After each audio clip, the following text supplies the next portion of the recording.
if a man will be used of God and remain relevant with God, one area of battle he must win is the area of purity. And people don't graduate from it. It is a kind of warfare called the battle of attrition. The way the devil fights it is not just to fall you. It's to weary you until you give up. Because it's not just about falling. You can fall and rise 7 times. So long as you still believe you can be pure, the devil knows he has not won the battle. So it's not that you fornicated or you didn't fornicate. The idea is actually not to fornicate.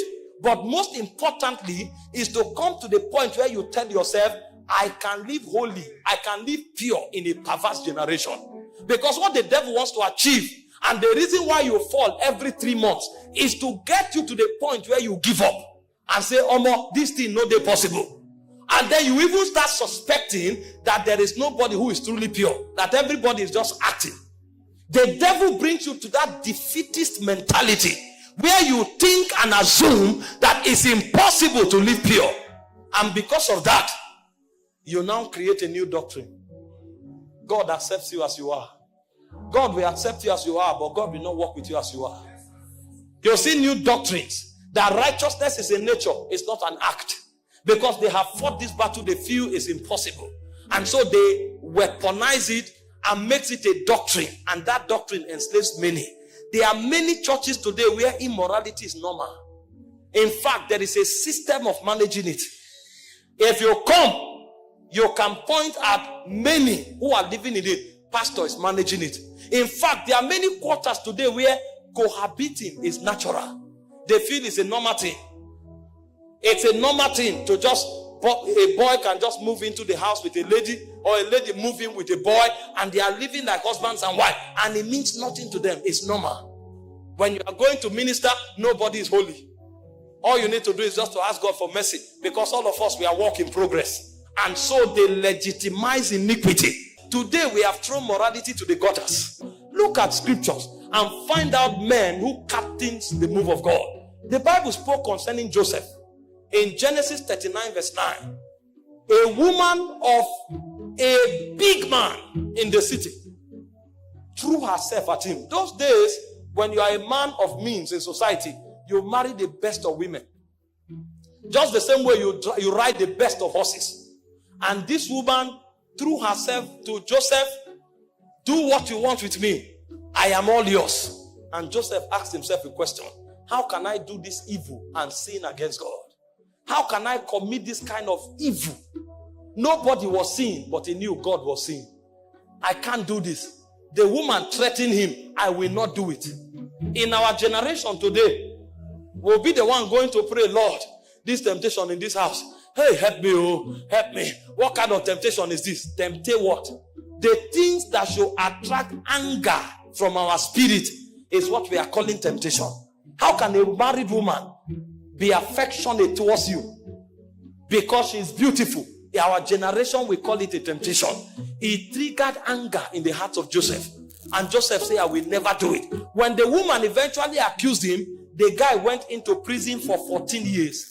And there was no record that Joseph regretted of walking in purity.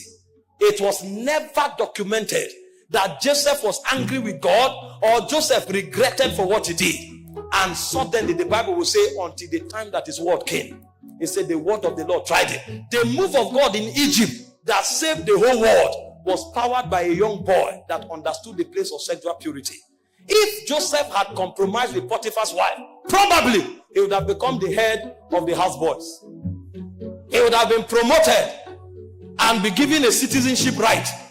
He would have become a senior houseboy forever. And there wouldn't have been a move of God in Egypt. Many moves of God have been aborted because of 5 minutes of pleasure in immorality. You thought nobody saw you, but heaven was waiting on you. That time when you were battling whether to do it or not, the fate of God was resting on you. The fate of a generation was resting on you. Imagine what would have happened to the world. The whole world would have died of hunger, because that move of God was resting on one man. One man. There were not two. Only Joseph knew what to do. Only Joseph.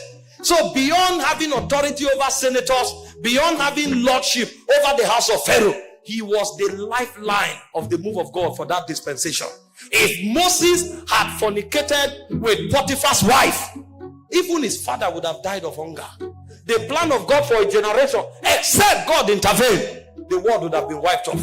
People came from all over the world to look for food in Egypt. When Moses was battling to be sexually pure, that's what God was looking at. So heaven was praying for Joseph, because they knew if he fell, the world would have died. Men would have gone into hunger and the earth would have been wiped off. Do you know what is at stake? That 5 minutes that you compromised. Do you know what is at stake? Why do you think every demon will leave here to make sure you fornicate for just 5 minutes? Because they are seeing what you are not seeing. When Joseph was rejecting Potiphar's wife, the devil was seeing the savior of the world. But even Joseph did not see it. May God not disqualify you. Imagine if Joseph fornicated and God said, because you have done this, I will raise another deliverer. What would have been the value of Joseph's life? He would have been a slave forever. But when Joseph made that decision, he saved the world. Daniel chapter 1 verse 8, we saw another testimony of a man who carried the move of God in a corrupt nation like Babylon.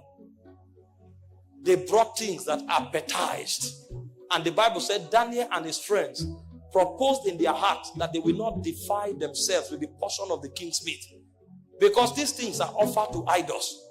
If it's what you need in order to grow fat, allow us to be lean. And by the grace of God, we will not grow lean, but we will not defile ourselves. God was looking at the faith of Israel. God was looking at the salvation of Israel from Babylon. It was never about food. This is the error of Adam.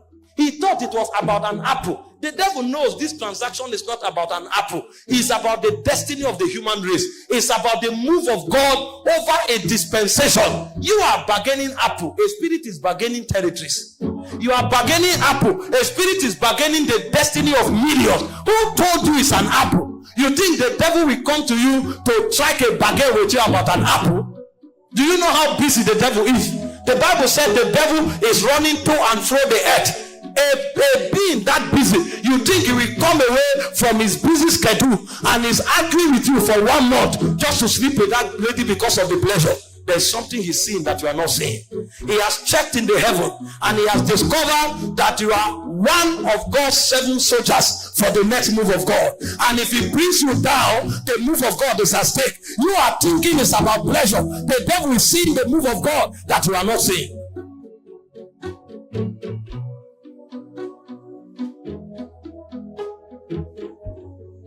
May God open our eyes to see what we represent in the move of God. Some of you who are sitting here now, you don't even have food to eat. But in the next 5 years, you are the one to supply food to Christians in Gombe. And you didn't know it's part of your agenda. Because when the move of God starts, there will be a need for somebody to man the gate of supplies. And you are the one heaven has chosen. And the devil have seen that if you are not there, many will die of starvation. And he has come 7 years before and projected an agent before you. The boy comes with a well-carved beard. He has spent 2 years in the gym, built his chest, and is coming to you in the evening with singlet and well-carved beard. And you are going to your room. You carry his picture. You are smiling. He sends you a message. You are beautiful. If you want to know, go to the mirror. The mirror too will tell you the same thing.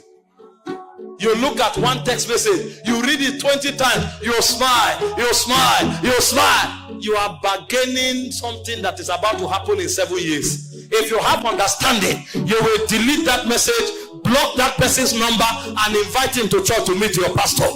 If you have not yet been converted, I have no interaction with you. For what has light got to do with darkness? What has light got to do with darkness? I have no business with you except as you are converted. Because I know my purity is not just because I love to be pure. It's because the move of God depends on it.